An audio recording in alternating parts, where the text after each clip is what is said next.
Hey, shalom, shalom, shalom. All right, this is Naaman with the DC Camp, back for another video. First and foremost, call hello Yahweh, Bahashim Yahweh Shah, Bahashim Rakal Kodash. Once again, down below, let's go out to the apostles, bishops, and elders of Great Millstone who rule well. Salutations also going out to the fellow Akim that are out there on the highways and byways. All right, pushing the truth across the four corners of the earth, trying to wake up the remaining, hopefully elect. All right. Wow. Just happened to run across this video from this guy here. He appears to be one of these super patriots. All right. But he brings up an interesting point of view, and that is the questions asked: is what's being shown to us the whole truth? All right, and you're going to see why I pose that question. Well, he did initially, but it's all the games that these people play. I mean, the media, people in government with people's minds. You have to learn to question everything. All right. Damn. And again, this is an election year. You have to remember that. And this serves as a huge distraction from what's going on elsewhere. All right. So let's go ahead and roll the video here. To show this to you, but there's not enough cell service down here, so I'm just going to have to do it as a video and upload it when I get somewhere that's got some bandwidth. But I am just about 2 miles outside of Eagle Pass, where I have been showing you the park, Shelby Park down there in the center of town, where the Border Patrol and the Texas National Guard are clashing down there over whether or not to let the migrants cross freely across the Rio Grande River from Mexico and enter the United States. But here's how you know that that's all just political theater meant for the masses in an election year. And that's because right here, I'm right on the border wall. You see that border wall going south into Eagle Pass. And the problem is, right here, the wall just ends. Look at that. And if you go over here, that's not Mexico yet. Mexico's over by the tree line over there. But there is no barbed wire to speak of to keep people from coming across right here. And if you look this way, there's no more wall as far as I can see looking north. So, but here's the real kicker. How do you know that migrants are actually using this spot as a place to cross the border? Well, look right here. There's bags of clothing, trash bags that they use to keep their clothing dry, their new clothing, and they take off their old clothing that they've been wearing for days that's all sweaty and nasty, and they change clothes. That's one of the first things that illegal aliens do when they cross into the United States, is change their clothes into a clean set of clothing. And these most likely are gotaways, people who they went right in, or they had somebody come pick them up on this road that you can see right there. That's just a few feet away. But they leave pretty much everything else behind. I'm going to show you here. There's a cell phone case. There's a bra. There's some shampoo, some pills of some kind, toothbrush, combs, and clothing. So it was obviously men and women coming through here. And it's wide open, only 2 miles outside of Eagle Pass.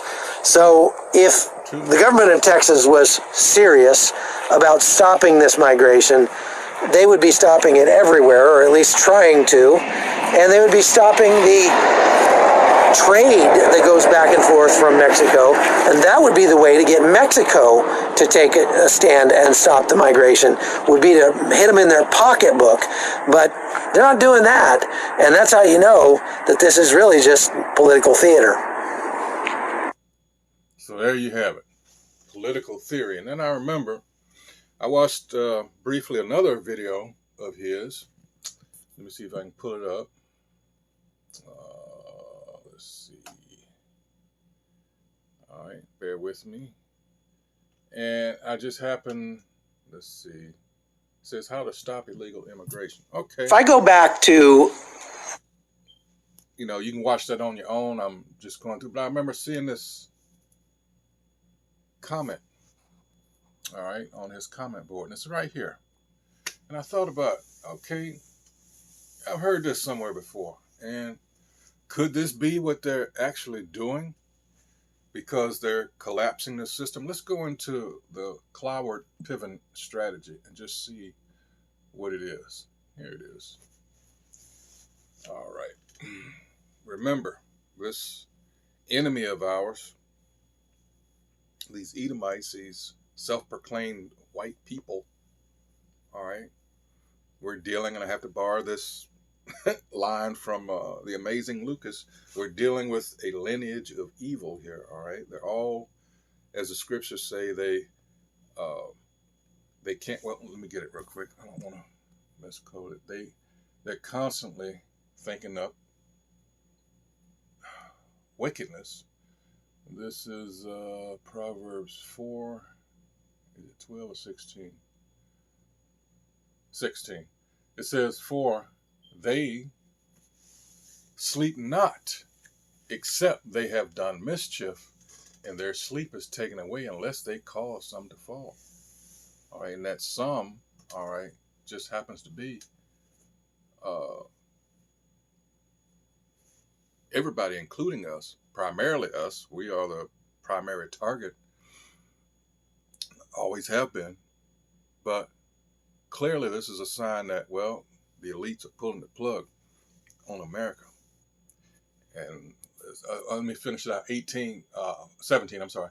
For they eat the bread of wickedness and drink the wine of violence. That's all these people are about. Hey, they are the wicked. All right. The Cloward-Piven strategy is a political strategy outlined in 1966 by American sociologist and political activist Richard Cloward and Francis Fox Piven. It is the strategy of forcing political change leading to societal collapse through orchestrated crisis. The Cloward-Piven strategy seeks to hasten the fall of capitalism by overloading the government bureaucracy with a flood of impossible demands. Why this sudden push all of a sudden to bring up reparations? All this having to do with, you know, heap up immigration on top of that. Man, all kinds of other stuff, crime, you name it. Just throwing shit out there to overload the system. This is being done on purpose. Let's see. Amassing massive, unpayable national debt and other methods such as unfettered immigration, thus pushing society into crisis and economic collapse by overwhelming the United States. Let's get a little history. Cloward and Piven were both professors at the Columbia University School of Social Work. Who else went to Columbia University? Here are these two devils here. Richard Cloward passed away in 2001. All right.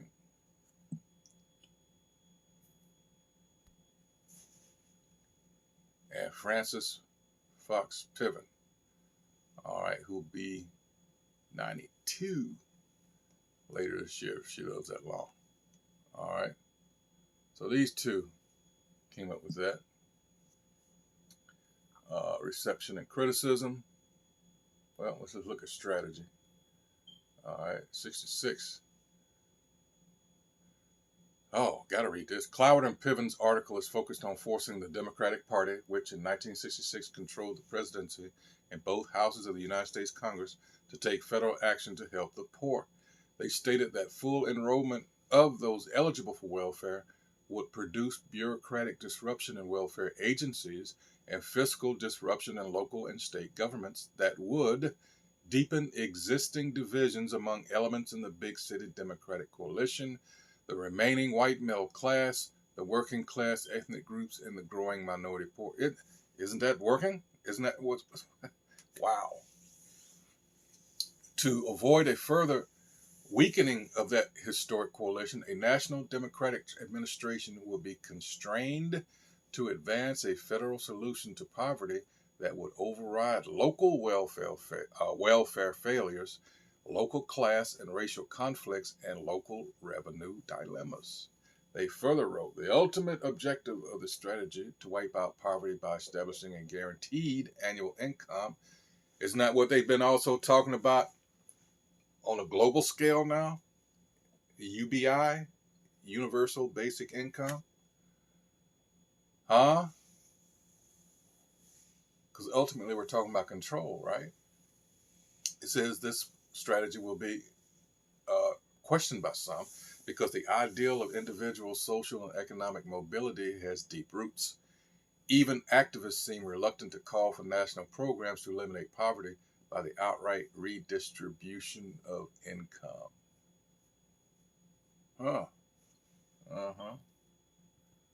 Showing you they playing games. You're dealing with just a few families who are so incredibly wealthy that the world does not have to just by them alone.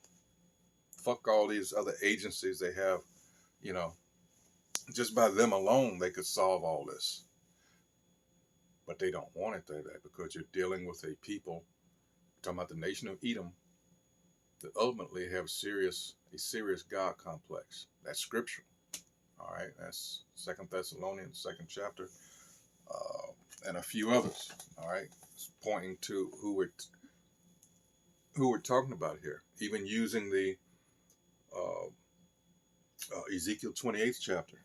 All right, it tells you he hit. Well, let's just get it. All right, hold on.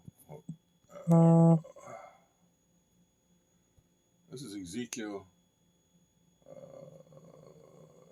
28:1. It says what? Hold on. Prophesy against the prince of Tyre. And I believe the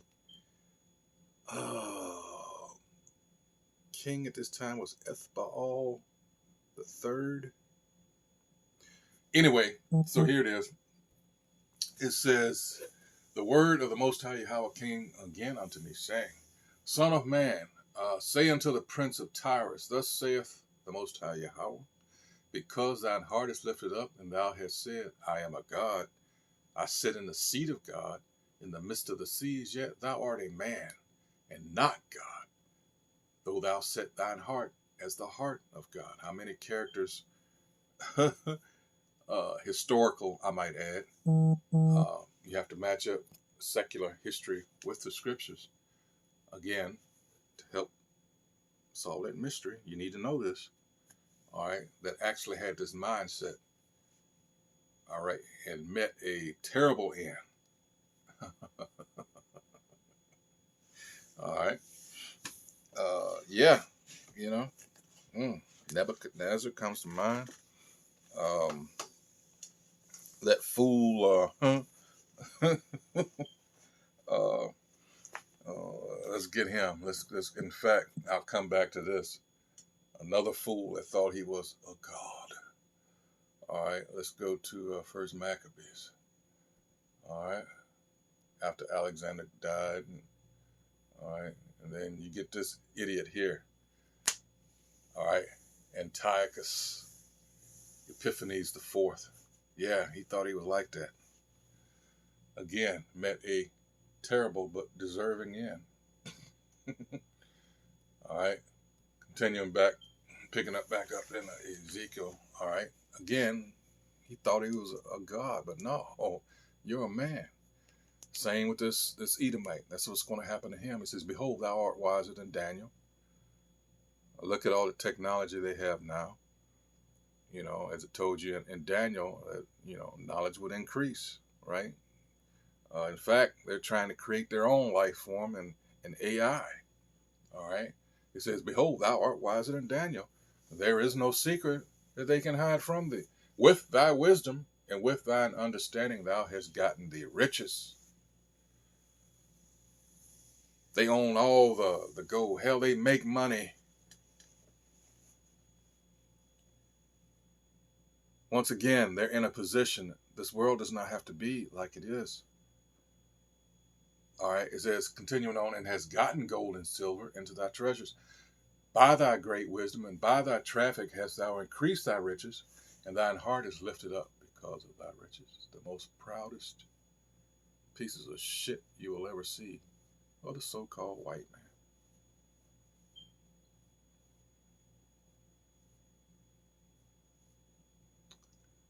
Six, therefore thus saith the Most High Yahweh, because thou hast set thine heart as the heart of the Most High, that behold, therefore I will bring strangers upon thee, the terrible of the nations, and they shall draw their swords against the beauty of thy wisdom, and they shall defile thy brightness.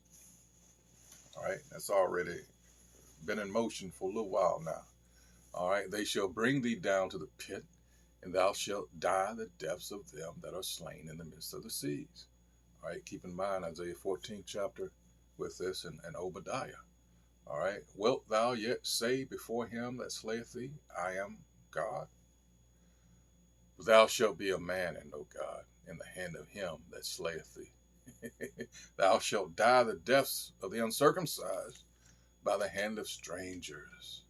For I have spoken it, saith the Most High Yahweh. There you go. So don't look too good for, you know, all this shit has been planned. Remember, this is 66 when this came out, when this was proposed. All right, let's see. Focus on Democrats. The authors pinned their hopes on creating disruption within the Democratic Party. Conservative Republicans are always ready to reclaim the evils of public. Conservative Republicans are always ready to declaim the evils of public welfare, and they will probably be the first to raise a hue and a cry. And all this out of, if I remember correct, in the very early 70s, a woman in New York they used as an example for this. Now, they had been spreading this earlier. I remember a black and white video that I saw of, I believe it was 64, where they talked to this Jake woman, and she had like 2 or 3 kids or something like that. But, you know, but again, the most people that are on it, just by sheer numbers, are their people. Oh, wow. This is crazy, man. It says, but deeper and politically more telling conflicts would take place within the Democratic coalition. Whites, both working class ethnic groups and many in the middle class, will be aroused against the ghetto poor, while liberal groups, which until recently had been comforted by the notion that the poor are few, would probably support the movement. Group conflict, spelling political crisis for the local party apparatus, would thus become acute as welfare rolls mounted and the strains on local budgets became more severe. And I'll just leave, of course, the link to this, and you can read it for yourself. But yeah, this, again, is strategy on their part. And this person right here that brought it up, yeah, you know, quote what I just read, perfect quote, you know. Copy and paste. But they're absolutely right. This is all strategy. And I've heard, I think it's the second or third video now I've said this. I heard somehow, well, not somehow, I heard that could possibly be April with this cashless digital CBDC coming online. Don't know, of course, but you got to understand, the way things are going, they need to hurry up and do this. The BRICS has really forced their hand. Those nations, Brazil, Russia, India, China, South Africa, and those that have newly joined, ever increasing in number because they're trying to get away from America and, that state of Israel over there, them wicked ass, have the America wrapped around their pinky. All right. But in any case, yeah, I just wanted to throw this out there that, hey, there's always something going on.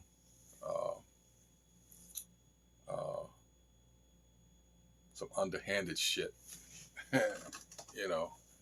This is how these devils operate.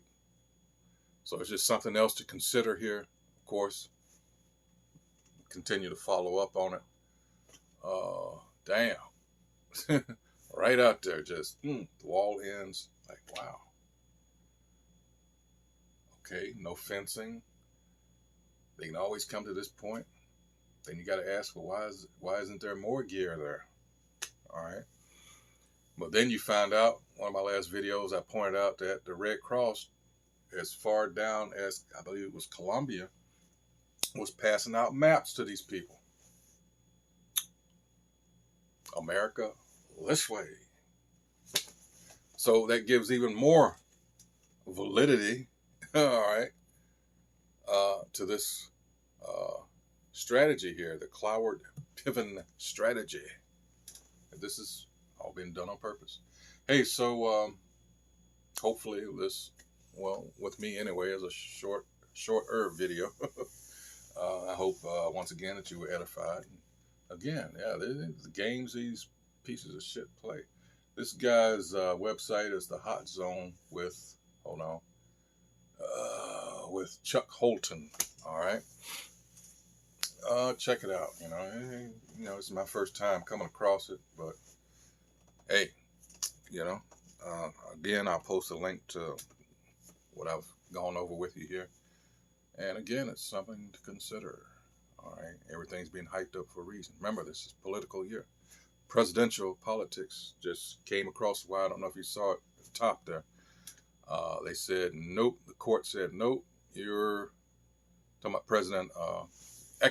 former President Trump said nope. You're to be treated just like an ordinary citizen. No executive privilege or none of that shit. All right. So again, more going back with But in any case, hey, once again, I like to stress, the power of prayer, especially now.